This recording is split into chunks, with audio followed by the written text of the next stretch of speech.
ఇంట్లోనే ఉంటూ ఒక మంచి ప్రోటీన్ డైట్ ఎట్లా మెయింటైన్ చేయాలో నేను చూపెడతాను, లాస్ట్ వరకు చూడండి. చాలా రోజుల తర్వాత మళ్ళీ రన్నింగ్ చేయడం స్టార్ట్ చేశా. Good morning fellows. ఈరోజు మార్నింగ్ ఎర్లీ మార్నింగ్ లేవడంతో మా ఫ్రెండ్స్కి కాల్ చేస్తే వాళ్ళు కూడా హ్యాండ్ ఇచ్చారు. సో వాళ్ళు రాకపోతే చేయాల్సింది నేను, అనుకున్నది నేను, కాబట్టి నేను వెళ్తున్నాను. ఇంత చీకట్లో ఒక్కడు పోవడం అంటే సాహసం అనే చెప్పొచ్చు, బట్ నేను పోతున్నా. సో ఇది ఫస్ట్ డేనే కాబట్టి ఒక 1 కిలోమీటర్ వాకింగ్ చేసి తర్వాత 4 కిలోమీటర్స్ రన్నింగ్ చేశాను. చాలా రోజుల తర్వాత మళ్ళీ రన్నింగ్ స్టార్ట్ చేస్తుంటే బాడీలో తేని కొత్త ఎనర్జీ బూస్ట్ అవుతున్నట్టుంది అనిపించింది. సో మనం రన్నింగ్ ఎన్ని కిలోమీటర్స్ తిరుగుతున్నాం అనేది మ్యాటర్ కాదు, మనం ఎక్సర్సైజ్ ఎంత సేపు చేసిన అనేది మ్యాటర్. అట్లా ఒక 1 అవర్ ఎక్సర్సైజ్కే టైం స్పెండ్ చేశాను.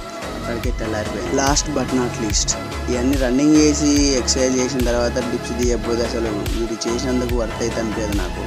సో డిప్స్ ఫుల్అప్స్ అట్లా కొన్ని తీసి ఇక చెక్అవుట్ చేసిన.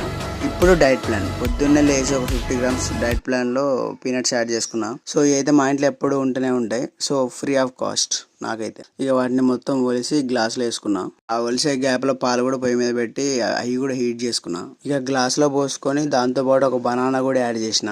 సో ఈ మిల్క్, ఆ పల్లీలు, ఆ బనానా, ఈ 3 కలిపితే మంచి బూస్ట్ అయితే వస్తుంది బాడీకి. సో మార్నింగ్ అయితే చాలు. సో నేనైతే నా దగ్గర ఉన్న క్వాంటిటీని తీసుకున్నా, ఇంకొంచెం దీన్ని డబల్ చేసుకున్నా కూడా బాడీ బూస్ట్ అయితే బాగా అవుతుంది. సో ఇట్లా డైలీ వ్లాగ్స్ వస్తూనే ఉంటాయి, డూ ఫాలో.